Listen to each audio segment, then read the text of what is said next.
In 6th of October 1981, hate lashed upon a symbol of peace and a great hope for the world at this time to achieve peace. Mohamed Sadat, he came to become the president of Egypt after Nasser in 1971. And he was a visionary man with talent of Egyptian peasant. Egypt lost 3 wars against the Jewish state in 48 and in 56, and then the big victory for the Israelis against the Arab in 67, where they occupied 3 times, or if not more, than their unknown territory by the UN, including Jerusalem, the West Bank, Sinai, and the Golan Heights. And their victory was so big that left peace apart. No one was thinking about peace at the time. As John said, except this guy who came to power after Sadat, after Nasser. And he decided to launch a war,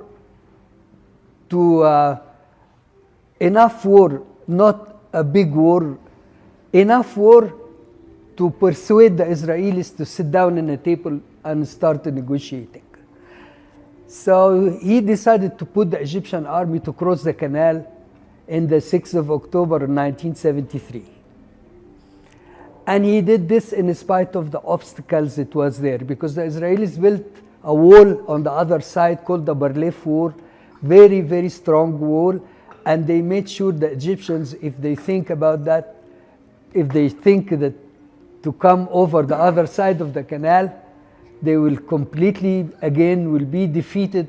And the world was silent on that. No one was talking anymore about anything like this. So I heard on the radio on that day when the Egyptian crossed the canal, I heard a communique that the Egyptian army starting to cross the canal, and it was very truly and convincing. Not like what we used to hear before when I was a student in classes and the 60 war was going. You hear the Egyptian Nasser radio was announcing great victories and conquered the Israelis, where none of them was true. So I heard the news, so I stopped my car and go to Egypt TV, whom I just newly appointed for Egyptian to be a cameraman in the cinema department, which all my dreams were going to. But I stopped there in Egypt TV and I volunteered to go and cover the war. At the beginning, he said, the guy I talked to, which was the head of Egypt TV, said, I want to cover the war. I was just in my early 20s. And he looked at me and said, why you want to go to the war? I told him, I hear the radio and it's a different tone than the lying tone we used to hear. And I want to be there. I just have a feeling that at the beginning, he was not convinced. Later on in the evening, he called me and I went and I see how great it was. The Egyptian army is being very enthusiastic and believing that they have to do what the plan was, which was just to cross the canal and take over the front headlines of the Israeli army. And I see them doing this very bravely on the first day. And I see one of the most unbelievable scene, how to get through the big wall they built. The wall was built by cement and sand. So it's impossible to climb. So one of the very scene I filmed was hosing water from the canal to the dam, that they take the sand out so tanks can cross. And they were building rubber bridges over the canal. And I filmed all of that. And I used to go every day and return back at the end of the day with my small camera, which I still have, John, so when he visited me last summer. And until the fourth day. In the first days, the Egyptians it was a surprise attack. Sadat, this was the first victory Sadat had, which he had the information of the crossing from the CIA and the Mossad, which was the most intelligent known. I mean, they were very proud that they know everything going around the earth and no one can deceive them. On the fourth day, this was a big day for me, at least, when I found Israeli prisoners. They take me to the other side where they ask me to film Israeli prisoners. There was many of them, as many as more than 50. But I looked at them and I found them all injured and badly beaten. At the beginning, I couldn't even believe they are Israelis, because in school, we were not allowed to know anything about Israelis. We're not allowed to see their pictures or to read their books or even to make phone calls, no connection whatsoever. And we used to have military training. They let us target on the cartoon picture of the Israeli leaders, like Golda Meir nose. So it wasn't Moshe Dayan bandage. So in my own belief and most of my generation, we loved Nasser very much. We thought he's gonna conquer all these Shylocks who took the Palestinian land. But we never imagined that they are humans. So when I saw those injuries, I said, oh my God, someone is lying there. You know, someone didn't tell us the truth. They are humans. We can talk to them. I mean, why we have to go all of that and all this conquered and lost, while they are humans like us. They even looked like me. They have the same color skin, most of them. They were in my age, so I said, and I was very sad to see them injured, and I refused to film them. I only wanted to film the non-injured soldiers, and it happens, I end up film around 14 only of them. And with this tape, Sadat was still in the operation room. And he saw the tape in Egypt TV in the evening, the film. It was film, not tape at the time. It was 16 millimeter film. He saw it. It's only 2.5 minutes, which you see the Israeli prisoners putting their hands on their heads like this, sitting on the floor, and then another shot with them standing up. So he sent the film to Jordan. At the time, there was no satellite, that people don't watch each other television. So he sent the film to Jordan, and in Jordan, they saw it in Israel. And Israeli mothers went demonstration around the Prime Minister office, Golda Meir at the time. And this was a changing, at least on the propaganda of how things were going, because the Israelis until then were believing that they will accomplish the attack and they will launch a much bigger one, and they will return back the Egyptians to their West Bank territory of the Suez Canal, which happened actually later on. But until then, they were not admitting that the Egyptians already crossed the canal and hold in front good position on Sinai. I want to tell you that Sadat was a man who can change obstacles into positive things. So the first obstacle I had for him was a guy like me. I'm a guy who only liked to do movies and stuff. So I found a phone call from his office, and he asked me I come to work with him. And since then I accompanied him for until his death, that I make movies about him, which made a lot of success in the States, and it opened the door for me to go and work for NBC, and then later on I opened my company, which one time was one of the biggest news companies, private in the world. So Sadat has a vision for the future. One of the visions that he was choosing and relying on his young assistants. The man who gave him the idea to hose the sand so they can have a gap and the tanks can go through was another 21 years old engineer in the Egyptian army. He brought me to his office to be his cameraman. He brought this engineer to lead the war across the canal, and all of his assistants. He just have a vision for the future, and he would use whoever will fit to get him to reach his goal. He did the war, enough war to start peace.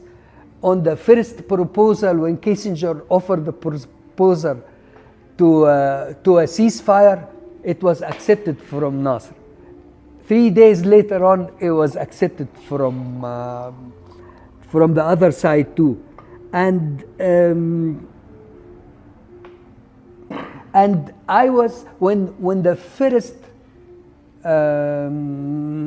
agreement was signed for stopping the war between Israel and Egypt, Kissinger was there. It was Kissinger and Sadat in a city called Aswan. And we were there, and I was there, luckily. I was with these two people waiting for the officers who met in Sinai in the ceasefire line to sign the first peace treaty to stop the war between Israel and Egypt. And Sadat was very, very tense. And then when the news came that they already signed, one of his assistants came and whispered in his ear in Arabic while Kissinger was sitting next to him, and he said, "Mr. President, they signed this engagement agreement, the first one." And Sadat stood up. He was still in his uniform, and he said, "Now I can take my uniform, and I hope," this is word by word, "I hope I will never have to wear it again." And he looked at Kissinger and said, "Egypt needs no heroes anymore." In 1977, he was in the parliament, and he said he's ready to go to the end of the world. He said, Kissinger was doing a great job, but it was indirect. And I know now what I want. I want withdrawal from the occupied land, and I want rights for Palestinians. And if I know these rights, why can't I go and tell it in Israel? Instead of having another Geneva conference with 150,000 different countries, who everyone deals with it with his own interest, I'll go. And this was unbelievable thing would come from an Arab state, an unbelievable way of two nations who were for decades in fights and in violence. So it was one, and who was standing in the parliament in front of him? Yasser Arafat of the PLO and Hosni Mubarak. And I remember I filmed them both clapping. I went back to the roll of film for ABC to be sent to Peter Jennings, and the correspondent there did not believe that Sadat did that. He said, "Oh, he made a bluff in the 73 war, now he's making another one." And he called New York. Before calling New York, we called the American ambassador in Egypt at the time. His name was Herman Iles. We called Herman Iles, the correspondent, and he said, "Sadat, did you hear Sadat? He was in the parliament too." And he said, "Yes, I'm sure this is for interior speech. He just want to keep his people busy with things." He would never dare to go to Israel. He would lose his life. His people will never approve to that. The Arab leader will boycott him, which all happened later on. But we didn't even ship the film to BBC. And I got a phone call from another anchor, great man of CBS, Walter Cronkite, next day. And Walter Cronkite asked me to go and do live program for Sadat. Life was not known at the time. So we had to move the Sadat to the ground station of the Egyptian ground station, very, very big dish. It was the first life ever between two windows. One was Prime Minister Begin and Sadat. So Cronkite asked Sadat, are you ready to go? And he said yes, if I'm invited. So he turned to Begin and said, would you invite him? And he said his invitation will be in the American embassy tomorrow, and I will treat him like a pharaoh. So after we closed the interview, Sadat turned to me and he said, which pharaoh he means.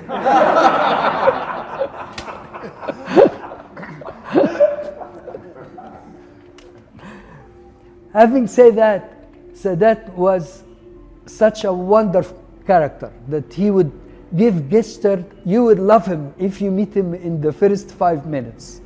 Friendly, make you feel you're at home. He see what's your interest and he work for it. I have another little story. One time was a Time magazine reporter coming to do an interview with him. This is after the visit to Jerusalem. And a friend of mine told me that this Time is a very good guy. And it's get your camera and come. We'll film it. It's going to be interesting. So I went and put my camera. And the first question from this prominent reporter was, how did you think of going to Jerusalem? And he said, my son, you know, I heard this question and I answered it like 50 times. So let's do another thing. That was Sadat's token. He said what? He said, I'm going to make your interview a great success. And he said, how? He said, you play the role of Sadat and I play the role of Yasser Arafat. So let's exchange places. And this was a great, he started to talk like Arafat, threatening. The correspondent say, I went to Jerusalem to pray with my Palestinian people. And he talked with the tongue of Arafat. He said, no, you're a liar. You sell our rights. I'm going to kill you for that. And this interview was just great interview. Another story when he went to Jerusalem to let you know who Sadat was. And this was told, I missed going to Jerusalem with him, and I'm still sorry about this until now, because I was still in film, and he invited 3 big American credible reporters in his flight. Cronkite, who made the interview, John Chancellor, who was NBC, and Peter Jennings, who did the first profile on him after the war.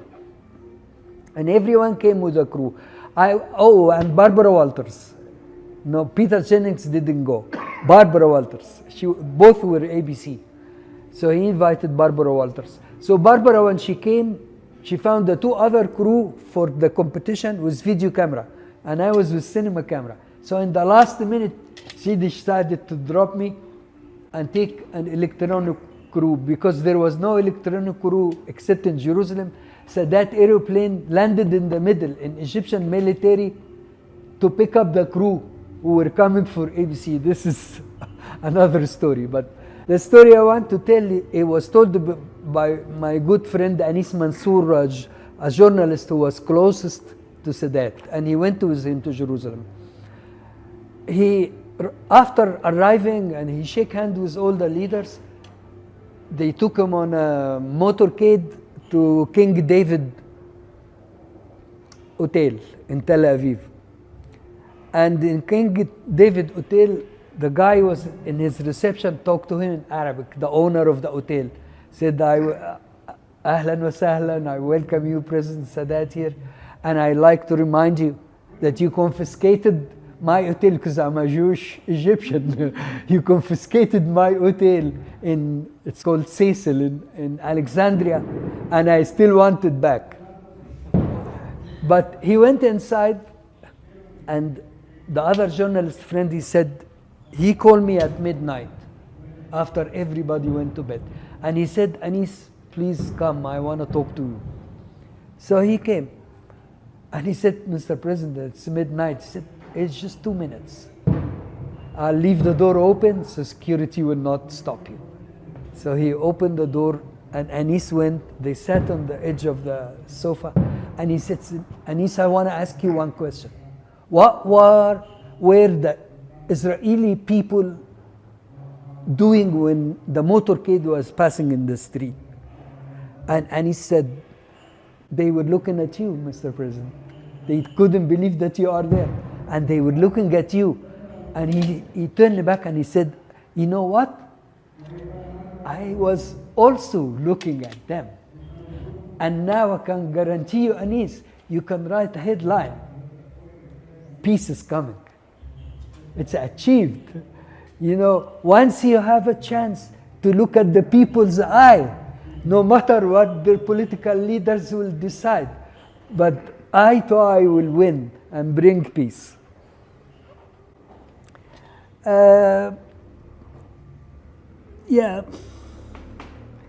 Oh, the Camp David. Camp David, after the visit to Jerusalem, a few months later, President Carter invited everyone to Camp David to sign a framework. It wasn't treaty yet. Everyone make a mix between. They were only in negotiation how our future life and relation between the Arab world and will be on.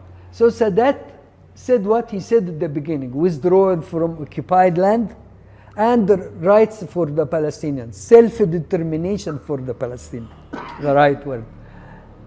And when Camp David and Carter was risking all his political life on this meeting, and when Sadat first asked this, Begin refused. Neither of them. He said, we'll negotiate some territories, but not all the territories.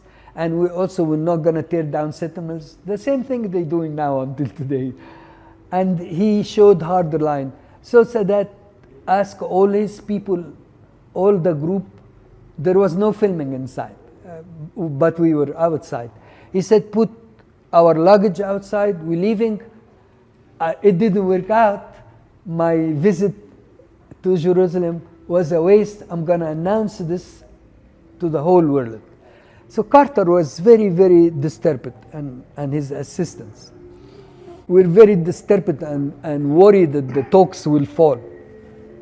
The first direct talks between the two presidents.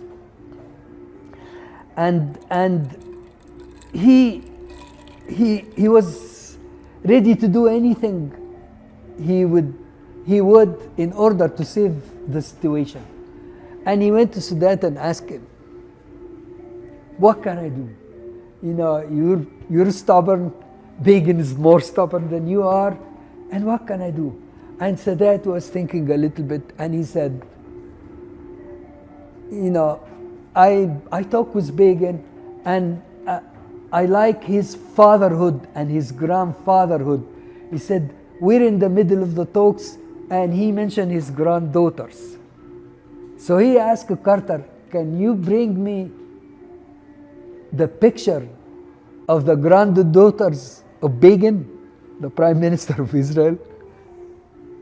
At the time, of course, there was no electronic messages, so it took some time. They bring a picture, I think they were 3 daughters of Begin, and said, let's hold each picture and write very simple wish for them for peace and prosperity. And he insists to get their names also. So he write the names and wish them peace and love. And he said, he gave the picture to Carter, and he said, take this to Prime Minister Begin. And Prime Minister Begin signed and approved on withdrawal of all Sinai in the same minute. So this is a guy who used simple, very simple tactics, but very, very human and touchy, and achieved great things through doing that. Kissinger wrote on the day of his funeral, no other people like the Egyptians have been obsessed with immortality. None have thought to capture time and raise tremendous faith in the future. In his own way, Sadat has moved towards the old Egyptian dream, immortality, and peace will be his pyramid. Thank you.